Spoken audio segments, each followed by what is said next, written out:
Retak dalam relasi seringkali lahir dari luka, ketidaksiapan, dan ketakutan, bukan dari niat jahat. Persoalan kamu harus dikomunikasikan. Karena melalui komunikasi, hubungan itu bisa diperbaiki.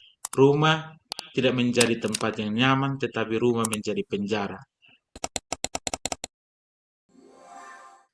Baik Romo, sekarang kita akan masuk dalam pertanyaan berkaitan dengan ajaran-ajaran Gereja Katolik.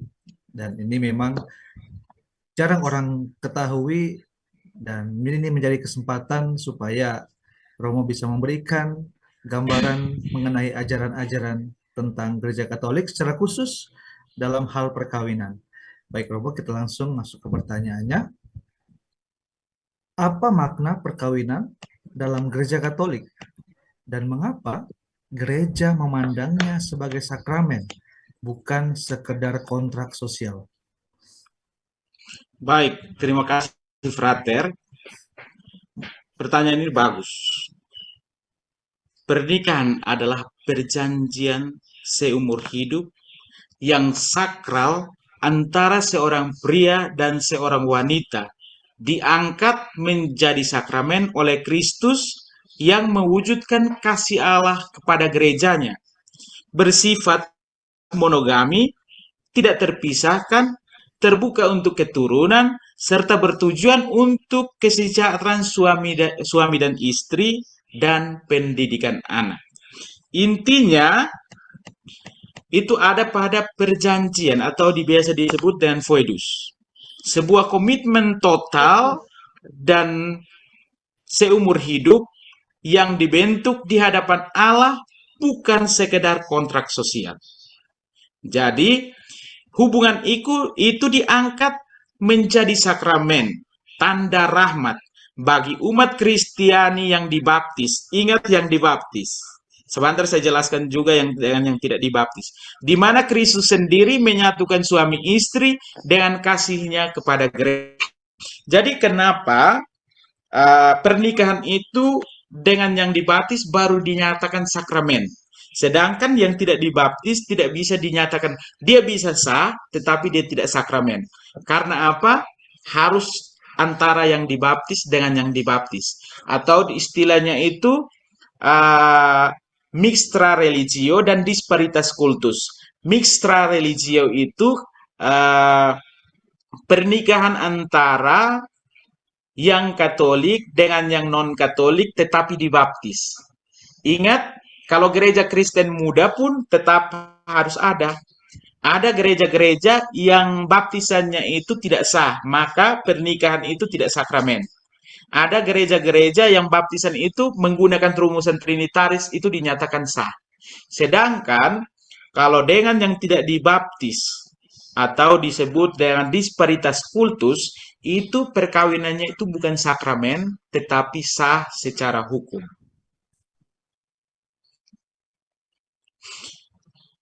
Jadi ada tujuan dan sifatnya juga dalam perkawinan itu. Itu adalah tujuannya itu kesejahteraan suami dan istri atau bonum coniugum, saling membantu, mengasihi, dan membangun kesatuan hidup yang utuh. Itulah sakramennya ada di situ.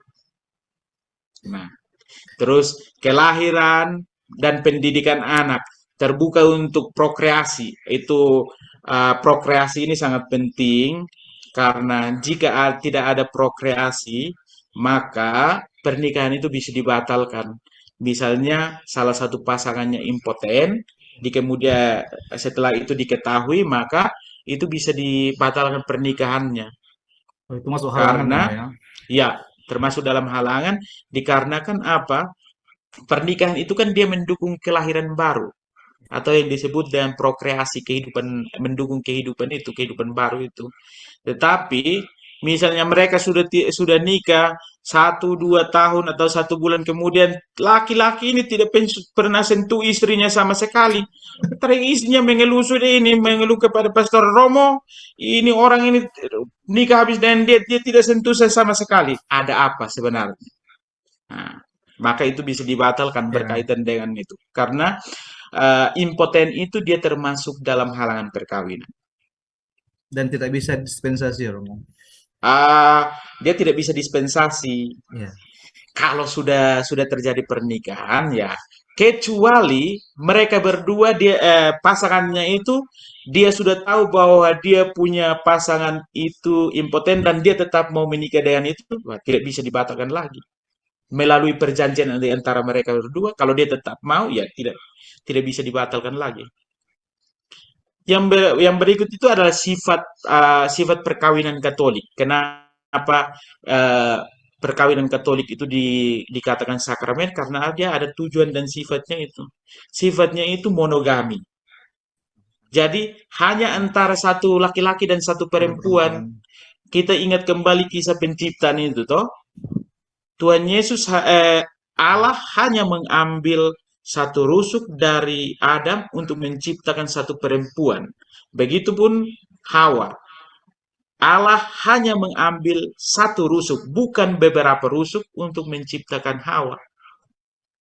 Ini sebenarnya bagus untuk khotbah pernikahan, supaya kesan memang supaya jangan ada selingkuh-selingkuh itu. Yang berikut sifat yang berikut itu tidak terceraikan. Ikatan yang kuat dan tak dapat diputuskan mencerminkan kesetiaan Allah kepada manusia. Jadi Allah saja setia terhadap kita, bagaimana kita yang saling kenal antara suami dan istri tidak saling setia. Iya kan? Ya, Romo. Oke, baik Romo. Terima kasih untuk jawabannya. Dan memang perkawinan ini memang sebuah sakramen karena ya itu tadi dasarnya karena Allah juga ada di dalam pasangan suami istri itu ya, Romo ya. Iya. Oke, baik Romo, kita lanjut ke pertanyaan berikut. Ya.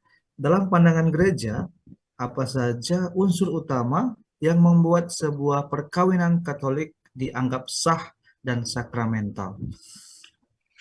Ini nanti videonya langsung dikirim ke Aurelia supaya dia paham ini ya. Ya. Tidak, dikirim ke siapa pasangannya itu supaya dia paham ini. Paham soal hukum yang ini. Ini pertanyaan bagus sekali. Jadi dalam pandangan gereja Katolik, perkawinan dianggap sah secara hukum kanonik dan sakramental sebagai tanda rahmat Allah jika memenuhi unsur-unsur berikut. Ya. Yang pertama, kesepakatan nikah yang bebas atau biasa disebut dengan konsensus. Perkawinan sah jika didasarkan pada kehendak bebas kedua mempelai, pria dan wanita. Sekarang ada juga yang terjadi laki-laki dengan laki-laki, itu yang berat itu. Sebenarnya tidak sah. Tanpa paksaan, ketakutan atau tekanan dari pihak manapun. Yang kedua, kesepakatan adalah perjanjian, foedus, untuk menyerahkan diri dan menerima pasangan seumur hidup. Yang berikut, mampu secara hukum, tidak ada halangan, kedua mempelai tidak memiliki halangan hukum gereja, atau biasa disebut dengan istilah impedimenta. Seperti ikatan perkawinan sebelumnya, hubungan darah dekat, atau halangan lainnya. Halangan-halangan lain itu seperti tabisan suci, terikat religius, impoten, nikah di bawah umur. Nah, tapi masih ada banyak halangan-halangan yang lain lagi. Nah, itu harus dipahami oleh kita semua supaya nanti kita mau menikah itu kita tahu baik kita pu diri ini sehat atau tidak. Tetapi kami di Keuskupan Atambua itu, Bapak Uskup sudah katakan, sebelum menikah itu cek di dokter dulu. Cek di dokter dulu supaya dia itu benar-benar sehat atau tidak. Istilahnya itu perkakas-perkakasnya itu berfungsi atau tidak. Kalau tidak berfungsi maka tidak boleh menikah. Monogami dan tidak terceraikan. Perkawinan Katolik wajib bersifat monogami dan tidak terceraikan kecuali oleh kematian. Ingat, pernikahan itu dia selesai ketika salah satu pasangan meninggal dunia. Maka pernikahan selesai di situ. Hmm. Terbuka terhadap kesuburan melalui forma kanonika. Ini penting. Misalnya, pernikahan antara Katolik dan Kristen, Kristen muda, yang dilakukan dilangsungkan di gereja Protestan, maka itu dinyatakan tidak sah atau tidak sakramen. Karena apa? Karena tidak melalui forma kanonika. Forma kanonika itu tata perkawinnya itu harus dilaksanakan di hadapan saksi yang sah, yaitu seorang imam atau diakon dan 2 orang saksi. Yang berikut dua-duanya harus dibaptis. Kalau dibaptis maka sah.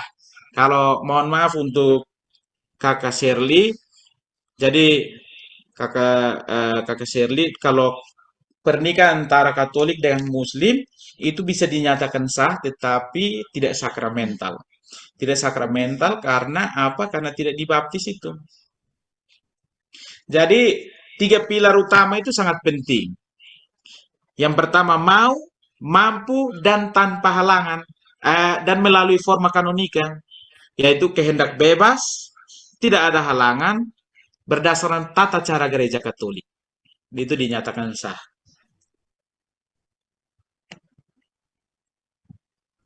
Jadi itulah jawaban untuk pertanyaan yang demikian. Oke, baik. Terima kasih, Romo. Wah, berarti ini seperti yang tadi Romo sampaikan juga, ini kita bisa kasih nih video ini ke yang ada di buku Broken String itu ya, biar dia paham gitu ya, sebagaimana perkawinan di gereja Katolik yang sah gitu ya. Tapi Iya. Romo, berkaca dari kasus publik ini, kan memang ramai sekali ya buku Broken String ini yang terkait kasus perkawinan Aurelia Moremans ini. Tapi tanpa masuk ke ranah pribadi nih, Romo, kira-kira bagaimana gereja itu biasanya menyikapi kasus perkawinan dari tokoh publik, Romo? Hukum itu berlaku untuk semua, tanpa memandang status sosial seseorang. Entah dia tokoh publik atau bukan, kalau memang melanggar hukum, maka harus diproses. Karena gereja sangat memegang prinsip keadilan jika ada pihak yang menjadi korban. Jadi, entah dia mau seviral apapun, setenar apapun, kalau dia bermasalah tetap diproses. Tidak ada di dalam hukum itu dia memilih yang berduit atau segala macam dan kita pilih-pilih kasih begitu. Tidak ada. Jadi hukum gereja jika ada yang bermasalah diproses sangat bisa. Jadi kita tidak pilih-pilih kasih. Hukum ya hukum. Kesalahan tetap salah. Yang salah tetap salah. Berarti tidak pandang dari latar belakang apapun itu tetap harus sesuai berjalan dengan hukum yang ada ya, Romo ya? Ya itu wajib. Sangat wajib karena jika kita melanggar yang itu nanti ada umat, kok ini satu punya dia bisa, kenapa saya punya tidak bisa? Iya kan? Karena ini kan ada jutaan umat. Terus kalau kita pilih kasih dengan yang satu, satunya akan tersinggung nanti. Jangan kita pilih-pilih kasih. Ini yang harus dipaham oleh para imam supaya jangan pilih-pilih kasih. Pelayan itu harus merata untuk semua. Oke, baik Romo, ya bagus sekali penjelasannya Romo ya. Dan ini ya menjadi pesan penting juga ya untuk kita semua ya. Bagaimana? Saya minum dulu ya. Oke Romo, silakan Romo. Secara khusus dalam gereja Katolik itu sendiri ya Romo.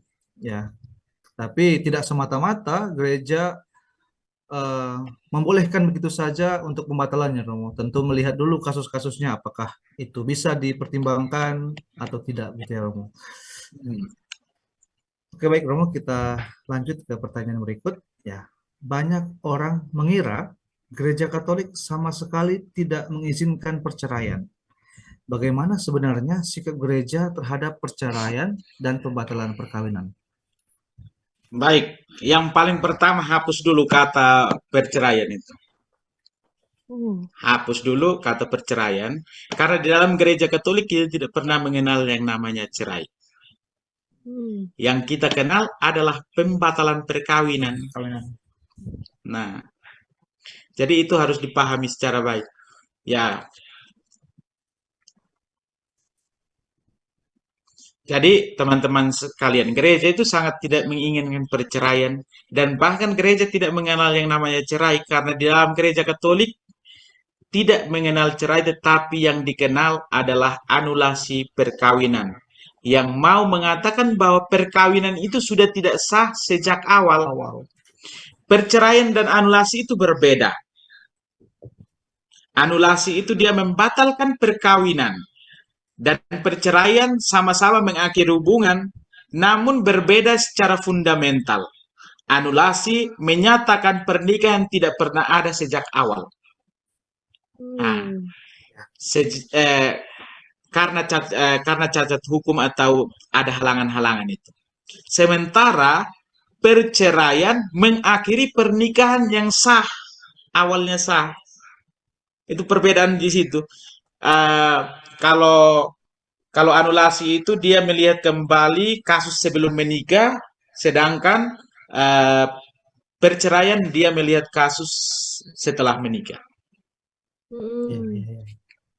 Jadi anulasi itu dia menganggap perkawinan batal, sedangkan cerai mengakhiri ikatan perkawinan yang diakui.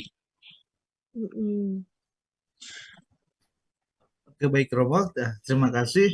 Lalu Romo, apa perbedaan mendasar Romo antara ya kita pakai kata perceraian tapi dalam hukum negara dan pembatalan perkawinan menurut hukum gereja termasuk dalam kanon 1097 paragraf kedua dan kanon 1098. Jadi pertanyaan ini juga bagus.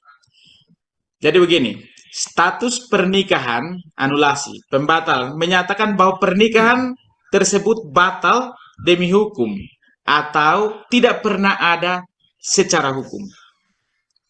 Perceraian secara hukum mengakhiri perkawinan yang sebelumnya sah dan diakui.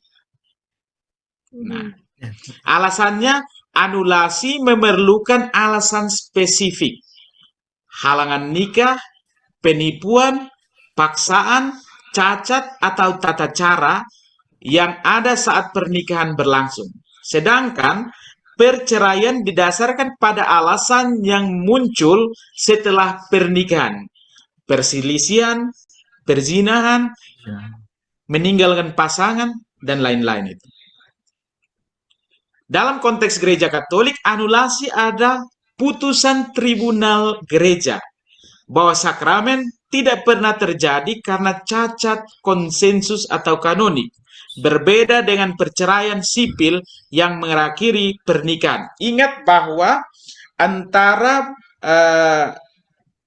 putusan pengadilan tentang perceraian dengan anulasi itu sangat berbeda. Jika suatu pernikahan diputuskan di pengadilan, artinya dia tidak pernah mengakhiri atau dia tidak memutuskan ikatan perkawinan di dalam gereja Katolik. Walaupun di negara dia sudah cerai, tetapi kalau belum urus anulasi, maka mereka berdua tetap satu Istri. suami istri. Hmm. Oke, baik Romo. Terima kasih untuk penjelasannya dan memang sebuah hal yang berbeda ya aturan negara dan juga aturan gereja Katolik itu sendiri.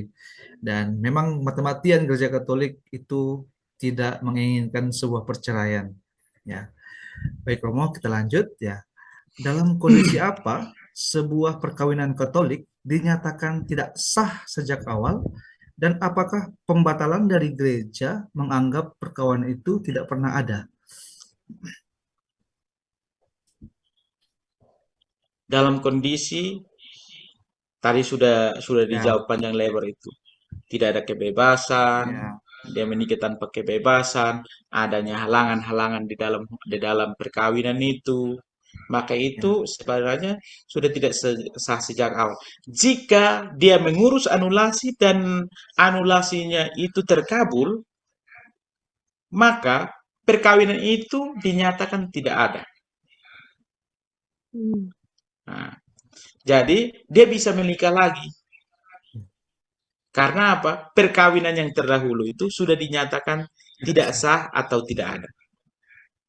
Maka dia bisa menikah lagi Hmm. ketika dia menemukan pasangan baru, dia bisa menikah lagi.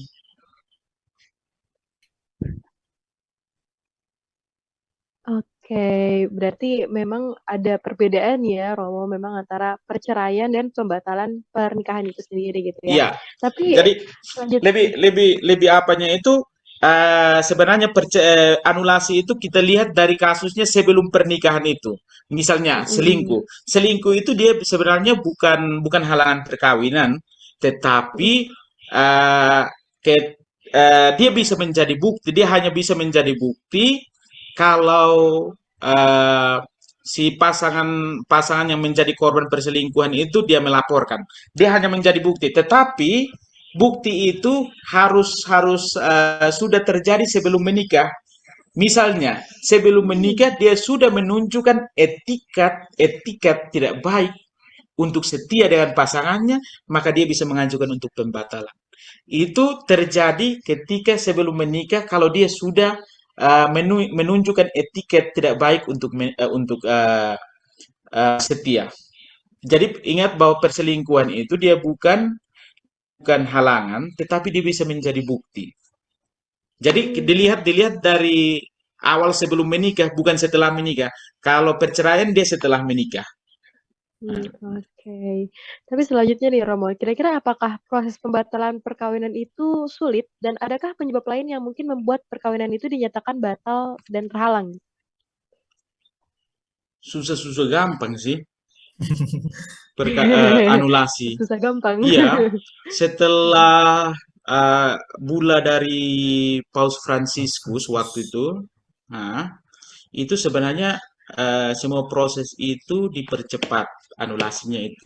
Tetapi proses anulasi itu harus dilihat lagi apakah yang mengajukan itu, yang menggugat itu, apakah dia menggugat atas dasar halangan atau tidak.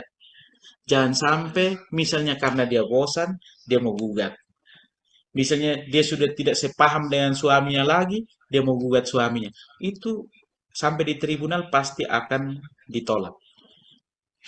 Kalau ada halangan di dalam perkawinan, maka itu bisa. Atau saya kasih contoh lagi, misalnya seorang Katolik eh, atau begini, seorang Katolik menikah dan pasangannya itu dari Muslim masuk ke Katolik. Tetapi tujuannya itu hanya untuk menikah, bukan karena iman. Maka setelah menikah pindahlah dia pindahlah yang Muslim itu ke agamanya. Maka itu bisa diproses untuk anulasi karena dia sebenarnya pernikahan itu hanya dimanipulasi untuk tujuan tujuan terpenuhi. Maka itu bisa dibatalkan. Sebenarnya anulasi itu gampang-gampang susah, tapi memang susah. Sejauh ini pengalaman karena apa? Dari dia ada tahapan-tahapannya. Mulai dari kita ke paroki untuk minta rekomendasi, kita bawa ke tribunal. Setelah bawa ke tribunal, tribunal akan memberikan libelus. Libelus itu nanti untuk kita isi. Setelah kita isi, kita antar lagi ke tribunal dan sidang tribunal itu tanpa dihadiri oleh pihak tergugat dan penggugat. Mm, Nah, kenapa eh, anulasi itu dia memakan waktu yang sangat lama? Jika kasus-kasus serius itu di tribunal tingkat satu kalau ditolak, maka mereka akan banding ke tribunal tingkat dua. Ya, Ketika tribunal tingkat dua pun ditolak, maka langsung dari Vatikan akan menangani kasus itu. Dan mm, di dalam gereja itu kan ada tiga hakim. Memang sidangnya itu tidak dihadiri oleh yang penggugat dan tergugat, dihadiri oleh tiga hakim. Salah satunya hakim itu adalah pembela ikatan perkawinan. Kenapa ada pembela ikatan perkawinan? Supaya keputusan yang diambil benar-benar adil. Jadi kita menghindari ketidakadilan di dalam gereja itu. Mungkin jawabannya seperti ini. Romo, Oke, baik. berarti memang gampang-gampang sulit Ya, ya, Romo dan Frater ya. Berarti memang ya, perlu ada beberapa step by step yang harus dilakukan sebelum terjadi pembatalan dari perkawinan itu sendiri. Iya, dan yang paling berat itu ketika yang pihak penggugat, karena nanti ada di satu sisi akan diminta tanggap, dan melalui surat yang surat libelus yang diisi itu akan diminta tanggapan balik dari pihak tergugat. Itu yang paling berat. Biasanya Hmm. biasanya banyak yang gagal di situ kalau surat yang diisi itu kalau menyinggung pihak tergugat, ya. pihak penggugat membuat itu pihak tergugat itu tersinggung, maka bahaya sudah. Prosesnya pasti akan lama. Akan dipersulit ya Oke. berarti ya. Iya, sebenarnya yang mempersulit itu di antara mereka sendiri, suami dan istri itu sendiri. Orang bilang, Romo, ini kok kami sudah tunggu sampai belasan tahun anulasi belum keluar. Saya bilang, cek terus. Atau waktu itu kau isi itu surat formulir dari keuskupan itu, jangan sampai kau isi menyinggung yang pasanganmu itu, maka beratlah sudah. Sampai kau mati pun tidak akan itu anulasinya keluar. Mm-mm.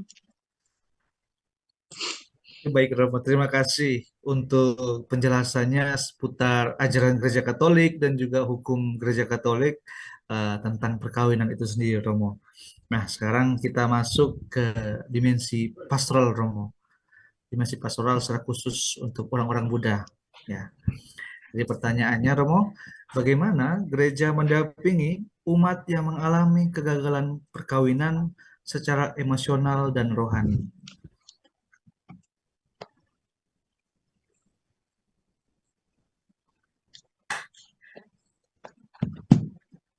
Baik, teman-teman sekalian, gereja mendampingi keluarga yang bermasalah secara emosional dan rohani melalui pendekatan-pendekatan holistik, menggabungkan kasih dan pastoral, doa pengajaran dalam Alkitab, dan dukungan komunitas. Pendampingan, sebenarnya pendampingan ini bertujuan memulihkan hubungan keluarga dengan Tuhan dan sesama, serta memberikan ruang aman untuk penyembuhan. Bentuk-bentuk pendampingan itu ada banyak sih, bagi keluarga-keluarga zaman sekarang. Konseling pastoral bisa, Ya. terus pendampingan melalui doa, kunjungan bisa, pendidikan, edukasi-edukasi keluarga bisa, terus mediasi dan rekonsiliasi di antara pasangan-pasangan itu bagus. Sebenarnya pendampingan itu banyak sih, banyak jalan yang bisa ditempuh. Kalau saya sih model tadi salah satu contoh yang saya buat di sini itu. Jika Kalau you berkelahi ya saya kunci kau di dalam kamar. Masalah selesaikan kau keluar. Oke, Romo. Baik, Romo, menarik sekali ya.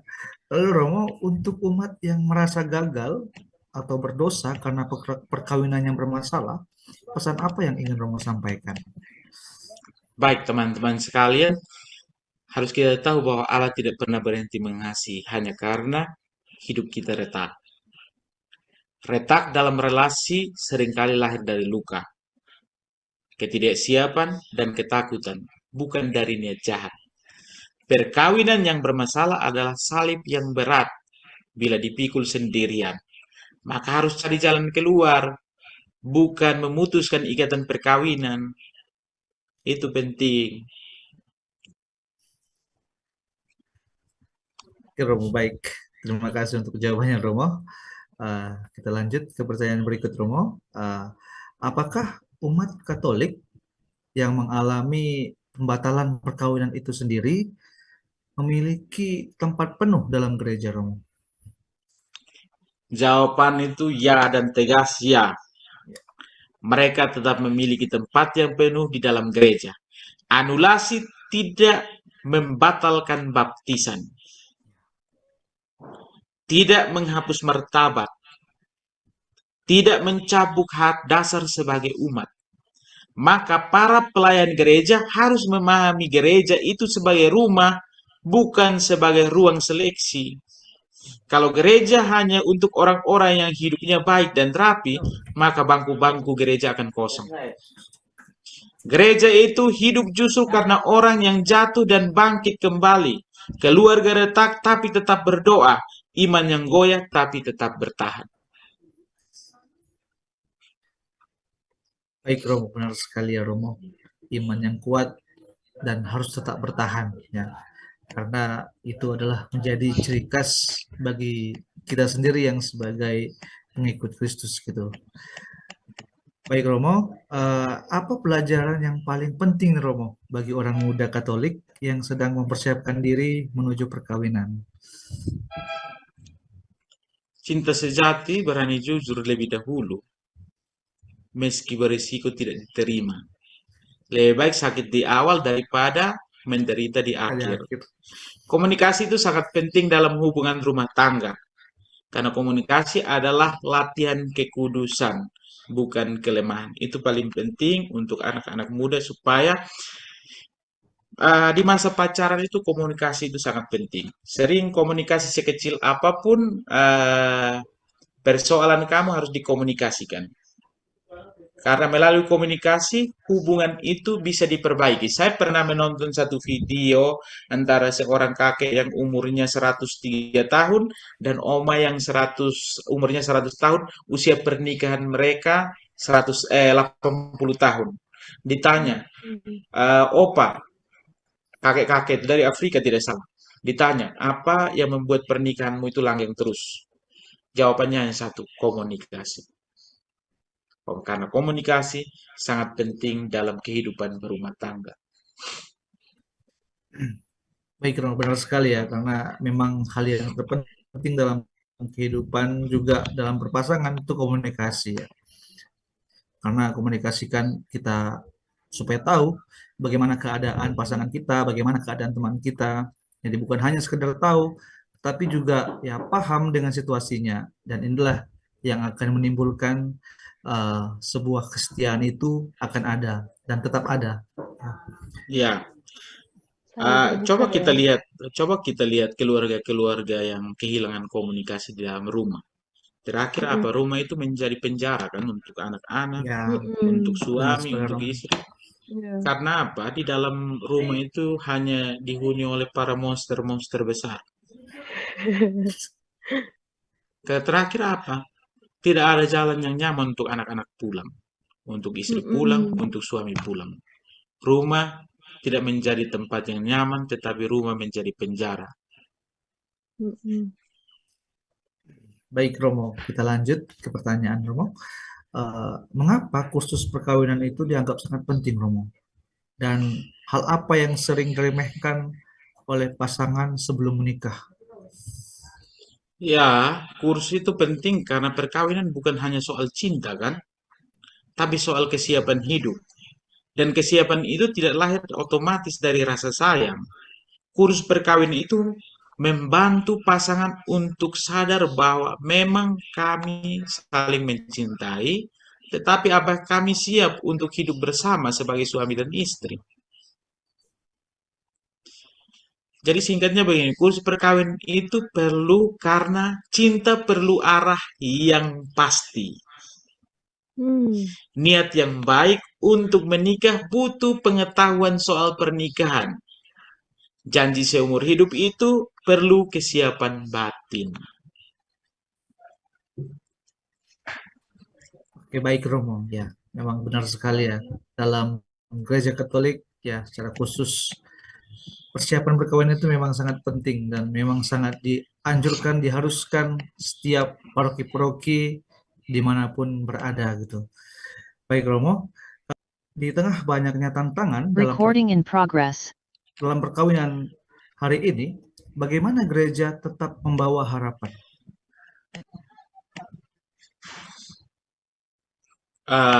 Gereja membawa harapan di tengah tantangan perkawinan modern seperti tingginya angka perceraian, masalah ekonomi, kurangnya komunikasi. Wadah pendampingan pastoral, pengajaran iman dan komunikasi yang mendukung. Gereja hadir tidak hanya sebagai institusi hukum, tetapi sebagai taman Getsemani. Tempat pasangan menemukan kekuatan spiritual untuk melewati pergumulan. Jadi eh, langkah-langkah yang harus ditempuh itu melalui pendidikan, katekese, pendidikan persiapan pernikahan, katekese, pendampingan pastoral pasca perkawinan, pasca perkawinan itu penting. Terus monitoring dan komunikasi komunitas pendukung itu juga penting. Ini mirip-mirip juga dengan yang tadi pertanyaan sebelumnya itu. Pendampingannya sebelum dan sesudah nikah itu mirip-mirip lah. Untuk anak muda dan untuk orang tua itu mirip-mirip lah. Karena Mm-mm. masalahnya nanti akan sama juga. Masalah yang dihadapi nanti akan sama juga. Nikah bakal lain baku pukul KDRT semua hampir sama. Mm-mm. Oke, menarik sekali ya berarti ya pembahasan kita dari tadi nih teman-teman. Tapi Romo mengingat anak muda ya, kita membahas tentang anak muda ya. Nah, jadi sebenarnya dari di Open Pen sendiri kemarin sempat membuka question box di sosial media di Open Pen. Nah, di sini ada nih satu pertanyaan yang menarik nih Romo. Jadi pertanyaannya itu ciri-ciri laki-laki yang red flag itu seperti apa Romo? Ya Red flag mungkin itu apa?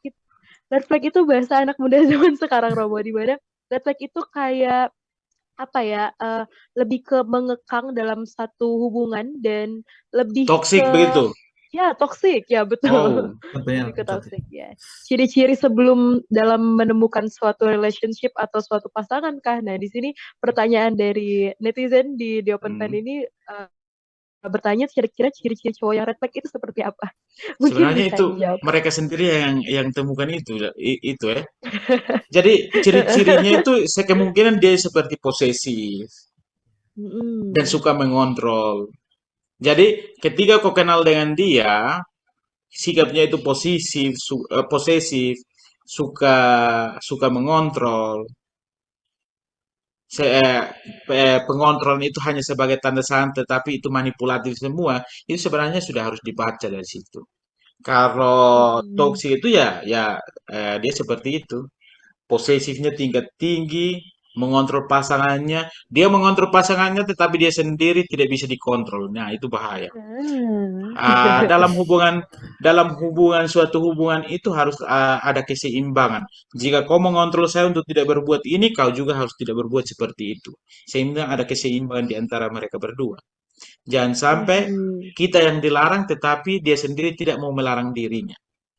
Mhm. Jadi larangan itu dia bisa berfungsi untuk eh, laki-laki dan perempuan. Jangan hanya dia berlaku untuk perempuan, tetapi laki-lakinya Tapi tidak tidak. berlaku. Maka itu tidak ada Mhm. keseimbangan di antara hubungan itu. Jadi ya, yang red flag itu ya kita bisa lihat dari itu. Yang posesif, terus suka mengontrol, emosi tinggi kalau kalau kalau apa yang dikontrol itu tidak diikuti. Itu sering terjadi begitu. Mungkin itu jawabannya. Oke, berarti mungkin untuk para pendengar di Open Pen yang tadi dengerin saran dari Romo ya ciri-cirinya seperti itu ya. Jadi jauh-jauh dari yang laki-laki seperti itu gitu ya. Oke, baik kita lanjut ke pertanyaan selanjutnya nih Romo. Dari semua pembahasan kita tadi, berdasarkan cerita dan buku dari Broken String ini, pelajaran apa yang paling bisa kita ambil Romo? Pelajarannya itu yang pertama waspada. Waspada terhadap perilaku yang suka ah, menggunakan untuk anak-anak remaja yang menggunakan kemampuannya untuk menghasut anak-anak kecil. Mm-mm. Itu seringkali itu harus waspada. Jadi pentingnya memahami relasi toksik tadi itu sangat penting. Keberanian untuk bersuara harus pasangan-pasangan itu harus berani untuk bersuara, jangan diam. Kalau tidak macam kayak Aurelia setelah nikah habis baru menyesal toh. Jadi harus berani bersuara sebelum menikah. Sebenarnya waktu itu kalau dia berani bersuara saja, maka pernikahan itu tidak bisa terjadi kan. Terus Mm-mm. ada proses pemulihan segala macam. Dukungan Mm-mm. sosial juga sangat penting. Menciptakan ruang yang aman, memberikan dukungan bagi para penyintas kekerasan itu.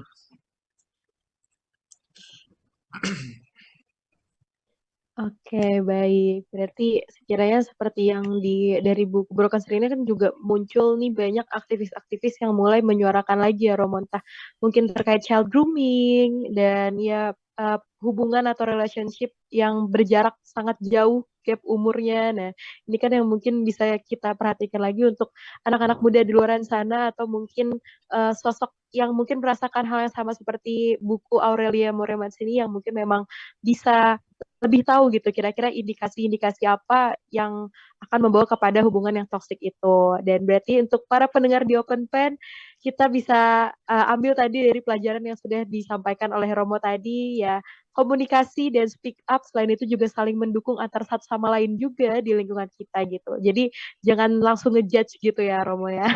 Ya, Oke, bagi nih Romo, jika dirangkum, apa satu pesan utama tentang relasi dan perkawinan yang ingin Romo titipkan kepada para pendengar podcast ini? baik. Pesannya itu jangan menikah karena terpaksa, tetapi menikahlah karena kalian berdua saling mencintai.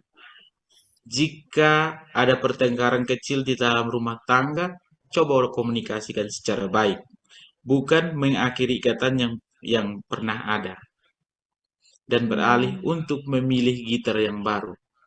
Senar boleh putus, tetapi gitar jangan diganti. Rumah yang rusak bukan diganti dengan rumah yang baru, tetapi berusaha untuk memperbaiki rumah itu agar menjadi tempat pulang yang nyaman untuk suami dan istri dan anak-anak. Itu pesan terakhir. Oke, luar biasa sekali teman-teman. Wawasan yang disampaikan oleh Romo tadi ya sungguh membuka pandangan kita juga lebih luas ya, bahwasanya dalam satu hubungan itu ya tidak semata-mata bisa kita ganti, ibaratnya dianalogikan ganti ke gitar yang baru, tapi kita bisa mengganti sebenarnya yang baru dan lebih berkualitas juga mungkin ya Romo Ya, ya. Oke. Nah, teman-teman dari seluruh percakapan ini kita diajak untuk menyadari bahwa relasi dan perkawinan bukanlah ruang yang bebas dari luka, kegagalan, atau kerapuhan. Broken String mengingatkan kita bahwa putus, retak, dan tidak utuh adalah bagian dari pengalaman manusia yang nyata. Namun kita juga belajar bahwa kegagalan tidak selalu berarti akhir, baik dalam pengalaman relasi manusia maupun dalam pandangan gereja. Selalu ada ruang untuk kejujuran, pertumbuhan, pemulihan, dan harapan. Ya, benar sekali Shirley ya. Dan juga gereja tidak hadir hanya sebagai penjaga aturan, tetapi juga sebagai rumah yang mendampingi, terutama bagi mereka yang terluka, merasa gagal, atau kehilangan arah. Dan bagi orang muda, percakapan ini menjadi undangan untuk tidak terburu-buru, ya seperti yang Romo sampaikan tadi ya, untuk jujur pada diri sendiri dan untuk mempersiapkan hubungan yang harmonis dalam perkawinan dengan kesadaran dan kebebasan yang baik secara batin. Ya, baik Romo, terima kasih Romo Robi ya atas refleksi yang jujur, yang luas dan mendalam ini, dan juga meneduhkan para pendengar podcast ini. Ya, terima kasih juga untuk para pendengar yang sudah menyimaknya hingga akhir. Semoga percakapan ini membantu kita semua untuk melihat relasi dan perkawinan bukan sebagai pelarian, melainkan sebagai panggilan untuk bertumbuh dalam kebenaran, tanggung jawab, dan kasih yang dewasa. Baik, terima kasih banyak kami ucapkan kepada Romo Robi atas waktu dan kesempatannya. Semoga para pendengar juga bisa mengambil poin-poin penting dari pembicaraan kita hari ini. Terima kasih untuk para pendengar. Sampai jumpa di episode berikutnya. Dadah!